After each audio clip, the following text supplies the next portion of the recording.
Hello, David, and welcome to the show.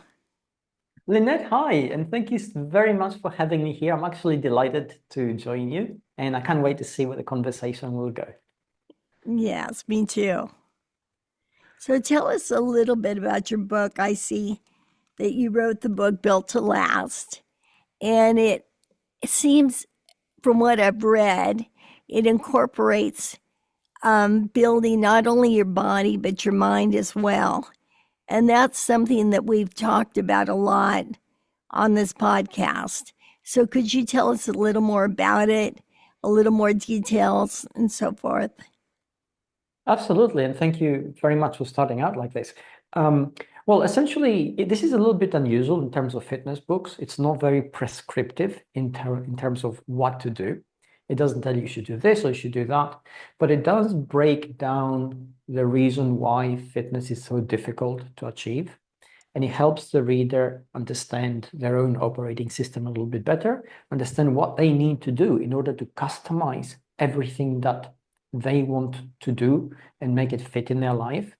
And then it gives them a very almost unique sort of connection between explanation between the connection of the brain and the body and how the two can work better together so that not only do we get fitter physically, but also improve our mental health, improve our mental capabilities, improve our mood and our internal well-being, and learn how to manage those because we constantly change from day to day, month to month, year to year, so that it becomes a kind of lifelong mission.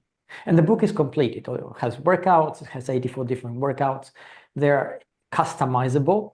They are varied in their difficulty. Some of, you can do some for 15, 20 minutes if you have that kind of time. There are some which you can do in a couple of minutes. Some are purely for the brain and they actually help you, improve your concentration, improve your breathing, which joins the mind-body connection through the parasympathetic nervous system.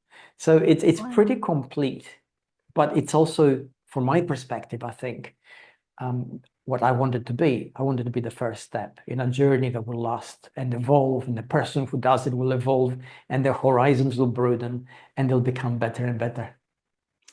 That sounds great. I didn't get to the part about exercising the brain yet. I didn't have enough time to read the entire book, but I intend to continue reading it. But I'm very excited about that. It sounds like it would line up neurologically. Does, is that correct? Yes, absolutely. I mean, everything that we do, absolutely everything, including this conversation, there's a physical aspect to it. Our body is functioning, our heartbeat is, going up and down, whether we are aroused sort of physically by something that we have heard or sensed. And at the same time, there's a strong cognitive component. Our brain is analyzing sound waves in this particular case, and images. If we're looking at the screen and we're getting information and it's processing that, and we are beginning to sort of put together a detailed image in our head of what the context of this is. And also, there's a strong emotional component. How we feel, how sort of past do we carry with us? What sort of experiences have we had? What sort of trauma have we, or insecurities? All those things come together, which is what makes people, I suppose, so complex and so difficult to understand most of the time. And the book itself is a manual in that regard. It helps us understand all these layers at a fairly granular detail without going into too much science. Obviously, it's science-based, and I'm bringing a lot of the theory there. But at the same time, it's something which is easy for the reader to absorb, so they can actually internalize it. Well, that sounds great. I'm excited, especially to read about the brain. I understand that there is a connection between the stomach and the brain for sure. And I know when I eat better, I don't know if this has anything to do with it, but I know when I eat better, my brain operates better, and so does my body. Absolutely. I'm so glad you brought it up. Actually, there is, yeah. And there's a massive amount of science in this. Our microbiome has as many, our body is comprised of 30 trillion cells, give or take. And our microbiome the bacterial cultures that exist in our gut, which help us break down and digest the food that we consume so that we can absorb the nutrients, is equal in number. So we have 30 trillion bacterial organisms in our gut. Now, the consistency, the type of cultures that exist in the gut are absolutely key. And it's unique from individual to individual. And some of it is inherited. Well, most of it is inherited, but obviously some is developed as through lifestyle and dietary habits. And obviously, whether we exercise or not, which also helps develop specific cultures through the hormonal profiles that this actually helps develop.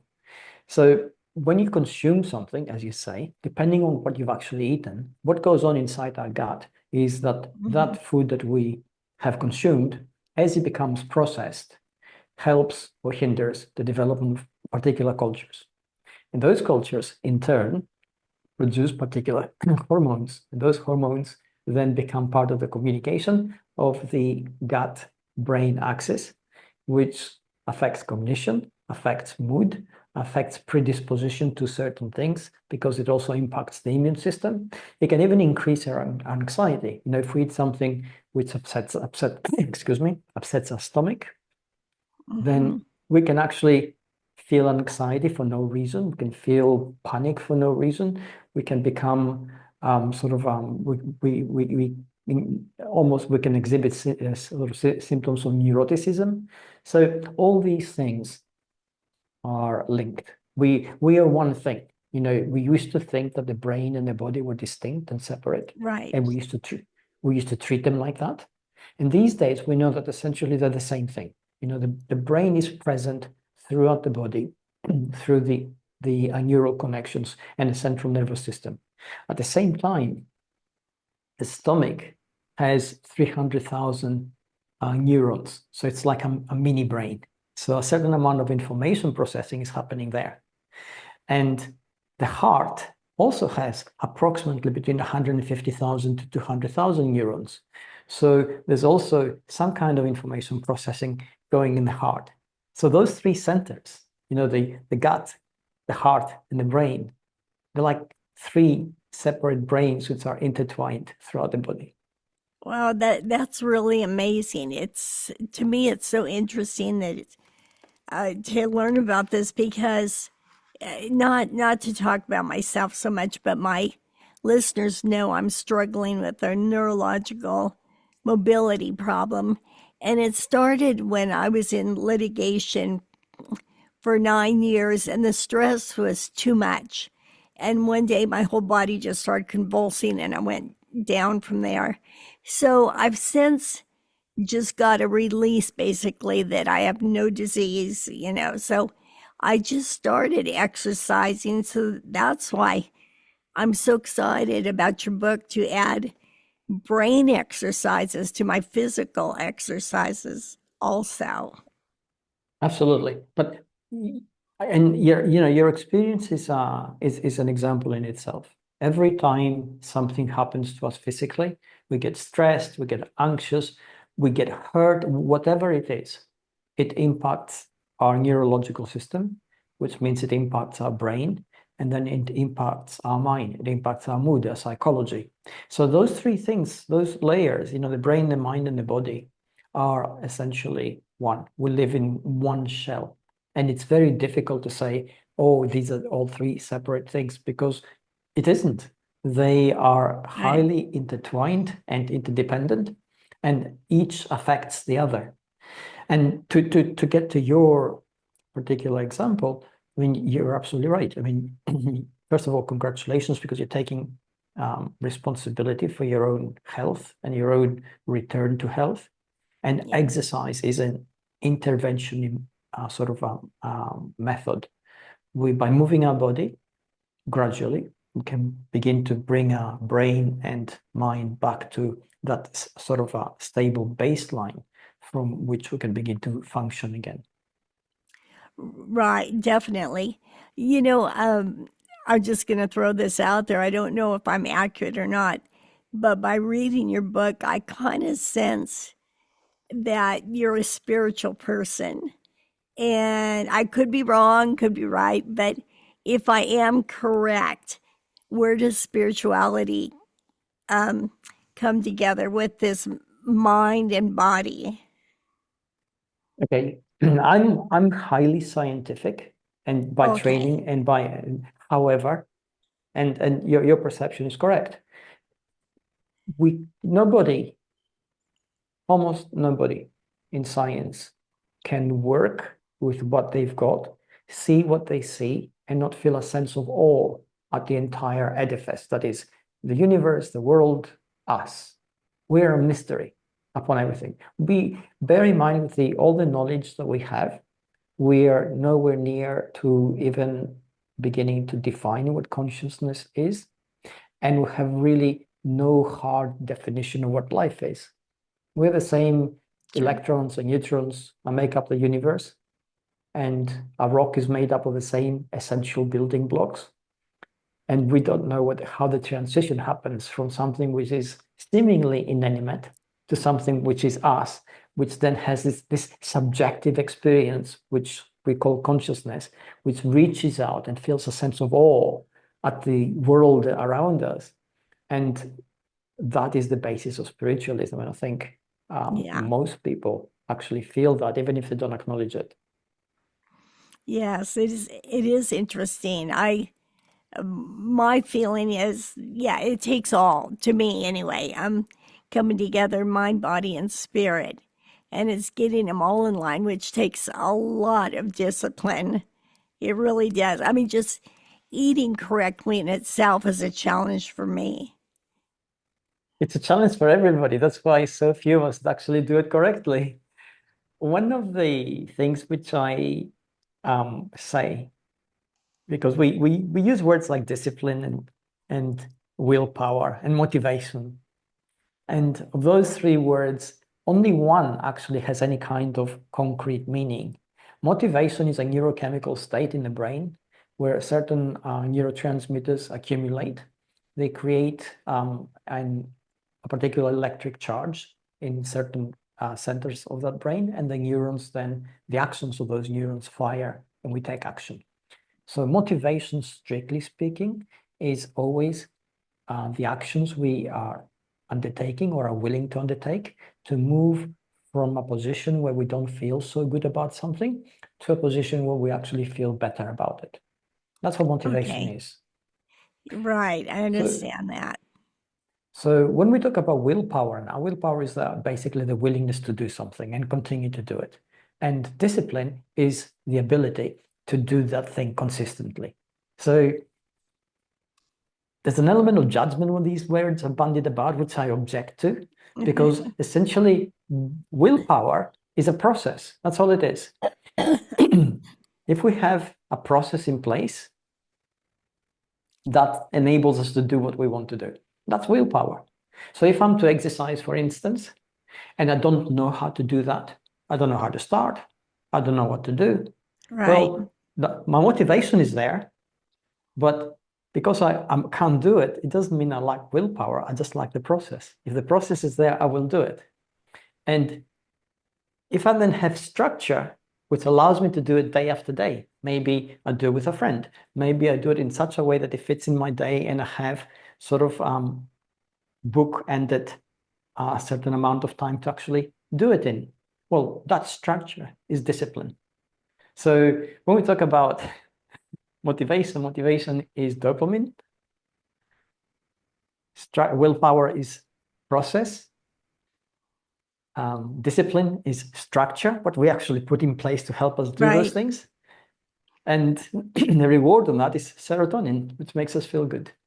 You know, I have learned that if I think about a reward after, like, after this interview, for example, I said to myself, I'm going to have a cup of coffee. I'm trying not to have coffee, but I thought I'm going to have a cup of coffee after this interview. So that's my reward. And it kind of stimulates me a little bit. But at the same time, I know what you mean about motivation. I was in physical therapy last week and I just didn't feel like doing it. I really did not. And I kept telling myself, stay motivated, stay motivated. And it did help by telling myself that. Yes, yes, and that self-talk is exactly one of the aspects I talk about in the book. If So, we if we have a cheerleader with us all day, telling us, "Oh, you can do this," this is amazing, just go for it. We'll find ourselves doing so many amazing things all the time because they're sort of giving us good vibes and they're pushing us forward and helping us do things, and we're responding to that. And we don't have that, right? We're just us. And what do we have? What we all have is that negative voice in our head that tells us, "Oh, you're not good enough. You're too tired. You're too busy. Life is complex. You don't understand this." All the negative things we listen to. So right, correct. it's really important then to actually have that cheerleader in our head, to be our own cheerleaders, to be able to say, "You've got this, you can do this, be confident about this." And also use that perspective to quantify the moments when we don't succeed as much as we want to. Those are learning moments. We actually learn from them and will only become better. So it's important to be able to see them as such. Okay. So I'm just curious, what inspired you to write this book, Built to Last? Okay, that's a great question because he has an amazing answer. Every book has an origin story, right? And I never intended to write a book on fitness because fitness has for me been such a long part of my life to such a high level that I kind of understand it at a very deep level. And every time somebody asks me, how do I get fit? I say, I couldn't tell them because, what works for me wouldn't work for them. And there's no one size fits all. So I have a home gym, which I acquired after the pandemic because I needed to work out and I couldn't go out because of the lockdowns. And I have a friend who's a close friend, and he also has a home gym. And once a week, we get together and we train together, and we sort of push each other a little bit harder. We do something more complicated, and we talk. It's a social thing as well. And he used to come and discuss some article he saw, some misconception he heard, and we discuss it at depth. And then I'd bring in studies and we'll talk about this. And out of those conversations over a period of 2 years, well, there's the spark for Beuilt To Last. Oh, I see. Oh, that's interesting. So you kind of put it together as you went on Yeah, meeting with your friend. That's great. Everything yeah, starts somewhere. absolutely. Yeah. So this book, Built to Last, is I personally I've never seen a book like this before that incorporates the mind and the body. I mean, there's probably some out there. I just haven't come across it. So, what makes this book different, would you It's say? different. It's different because it's not prescriptive. It doesn't tell you do this or do that and achieve this. It helps you understand how you operate, what's the operating system that runs each person, what works for you predominantly. And then it helps guide you to things which will actually fit into your life. It's a fact that I can put together a training program and give it to anybody. And they might do it for a day, maybe a week, and then they'll stop. And they'll stop Right. because it's not necessarily a good fit for them, so they find it difficult. It might be too complex, and certainly if they don't kind of feel it, it's something that's been given to them. But the book itself helps people do the opposite. It helps them develop their own structure, their own approach to fitness, find their own reasons for doing it. And by doing that, they make it their own. Suddenly they understand how they operate. Suddenly they understand that this can be both sustaining, so it's good for us, but also sustainable, so they can do it for a long period of time.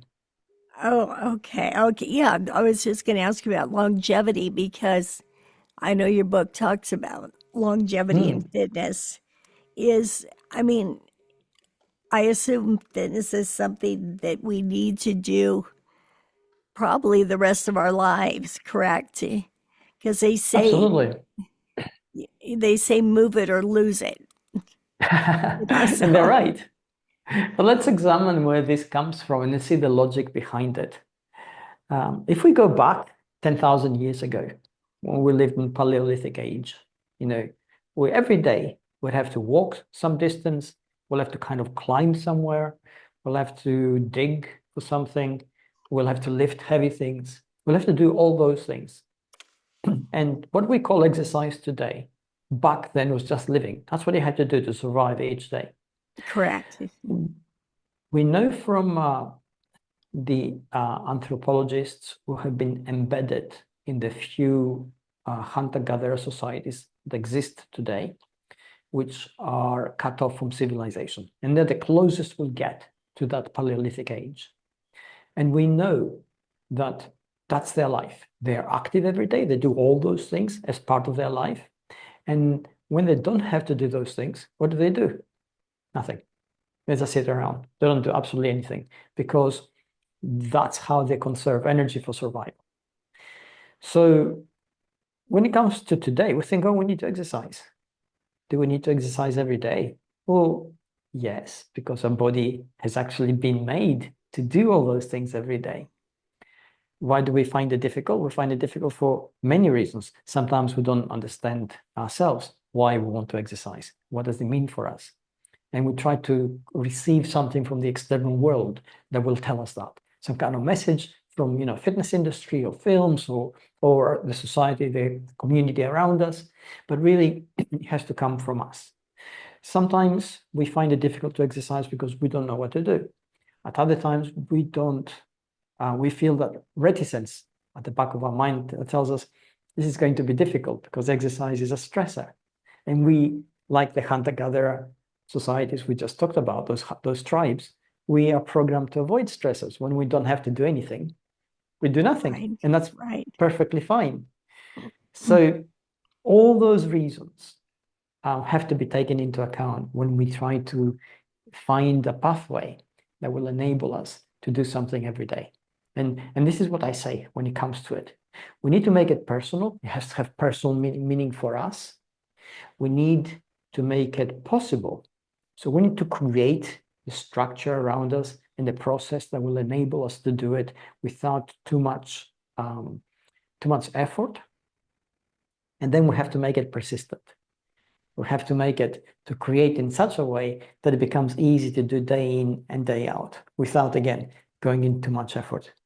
If we have to travel a long way to go to the gym and the weather's bad, traffic is bad, we may not find parking, these are all obstacles and we need to be able to understand that and find another solution.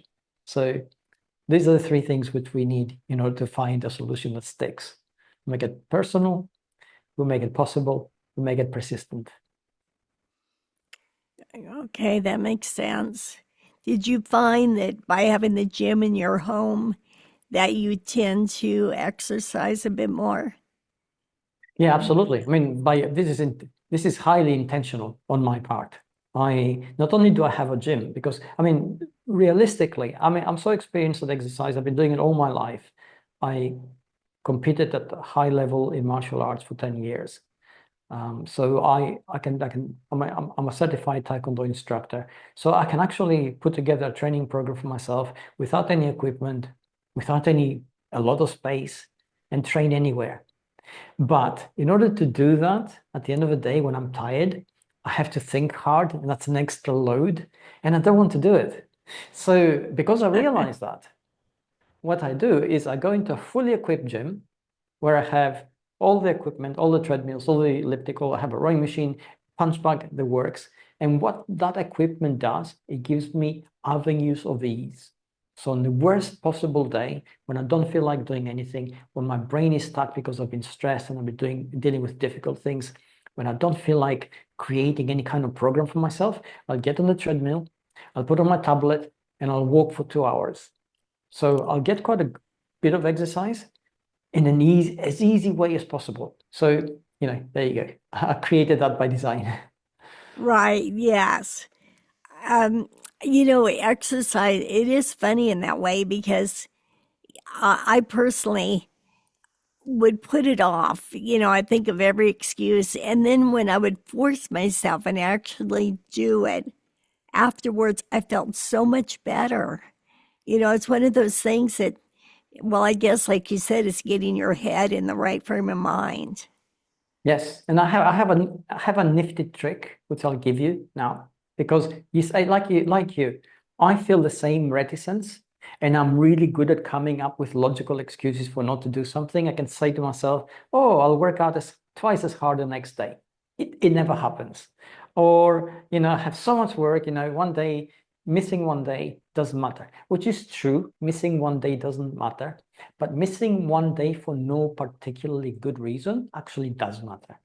So I let Right. myself do that. So this is what I do. I make a deal with myself.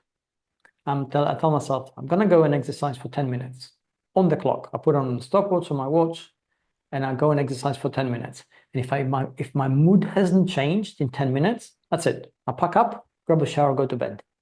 And this is what happens. Because I exercise in 10 minutes, within the 8 to 10 minute window, my body temperature goes up, my muscles relax, my serotonin is flowing through my system, so I'm feeling good. And I'm inclined then to exercise for another hour. So, and that always happens. And there's a scientific reason for that, which has been discovered. Carrying out experiments in neuroscience discovered that if muscles work in that 8 to 10 minute window sustainably, then they produce a particular hormone which activates the reward system in the brain. So dopamine is secreted, and that increases the motivation to keep on doing whatever we're doing. So Oh, there you go. okay. That makes sense. That makes a lot of sense. In fact, that's kind of what I do without thinking about it as a good trick, not a trick, but kind of a trick to play on yourself. Because when I wake up in the morning, I say, oh, I don't feel like doing exercises. And then I do a little bit. Next thing you know, I'm rolling into the next one and the next one. And so Yes. it's good. So this book, Built to Last, is is it for beginners as well as advanced people? I mean, I know they Yes. always say check with your physician before you start a routine, Yes. but would you say some of the exercises are if you are just starting an exercise routine, would this apply to that? It does, yes. There are 84 different workouts. Each workout has different levels, so you can actually customize it to your level. You can do it level 1, level 2, level 3. And not only does that change the level of difficulty, but also it changes the time. So it makes it very accessible. And Oh, good. you can always pick workouts that appeal to you first.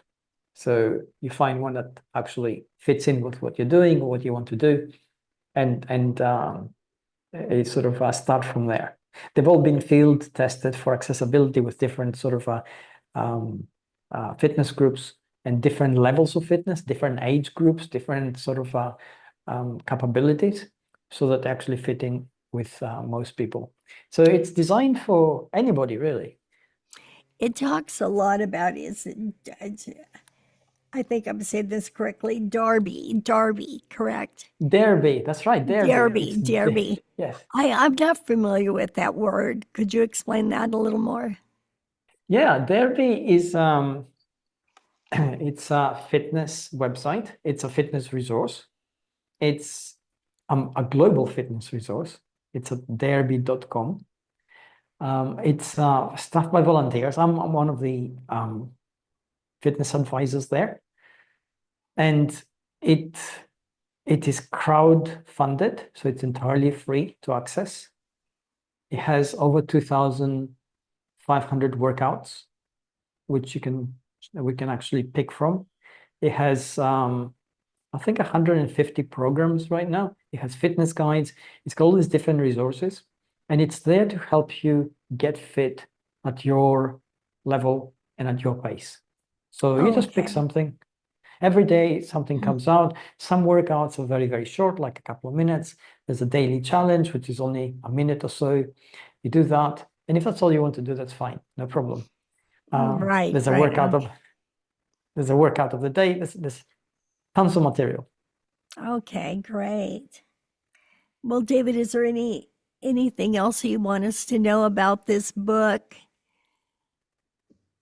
Yeah, I Or would say that uh, I understand fitness is hard for everybody, and no exceptions. Even people who do it to a very high level have to find a way to motivate themselves. And then they have to find a way to maintain their focus and their discipline, their willpower, by creating that process and that structure, which we mentioned before. So the book itself is a massive help on this. It actually helps you create something which will help keep you healthy as you age, so that you don't suffer from serious diseases, you have full control of your body, and actually get to enjoy life. And that's what makes us happy. Right.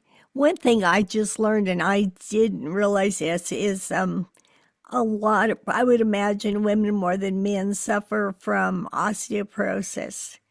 And Yes, I didn't realize that exercise, I thought it was just taking calcium that was the antidote for that.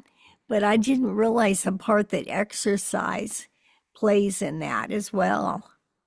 absolutely. As a matter of fact, there were studies on that, and I'm very glad you brought it up. Um, and I'll explain a couple of things now. There were studies that showed that just taking calcium on its own is not sufficient to stave off the process. Bones are living organisms. They respond to specific needs. So in order for the calcium to be absorbed and the bones to get stronger, they need to experience the kind of stress that happens by working the muscles. And that's one of the ways that actually we can reverse or mitigate, in the worst case, the effects of osteoporosis. Now, on that subject, and particularly with women, there was a study carried out by Harvard University in 2007. They were looking at the connection between osteoporosis and hip breaks after a fall and health outcomes.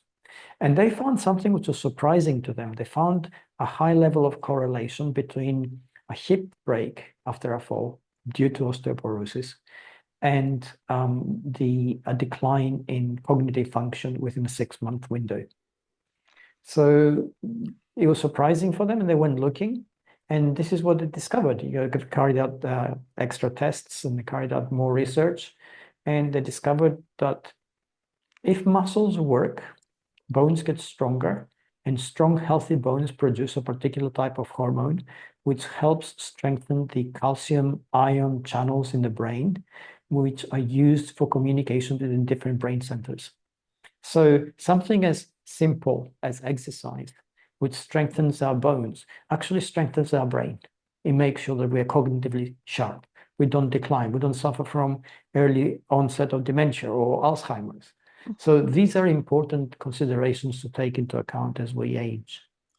Interesting. Well, because on this particular podcast, we talk about the whole package, the mind, the body, and well, and of course, the spirit as well. But in this case, mostly focusing on the mind and the body. So it's interesting to have a excuse me, a blueprint basically to follow to help introduce that, because so many people don't quite know where to start. Yes, yes. And in that case, this book is absolutely gold for them. It gives them pretty much everything they need to go from zero to as far as they can possibly go. Well, that's exciting. Well, anyway, David, I think we're going to wind this up, but I want to thank you for being our guest, and I'm excited to finish reading your book, Built to Last. And I will put the name of the book and your name as well, and any other contact information that you want to give me as a footnote on my podcast description. Thank you so much. And thank you for having me here. I really enjoyed this conversation. Thank you.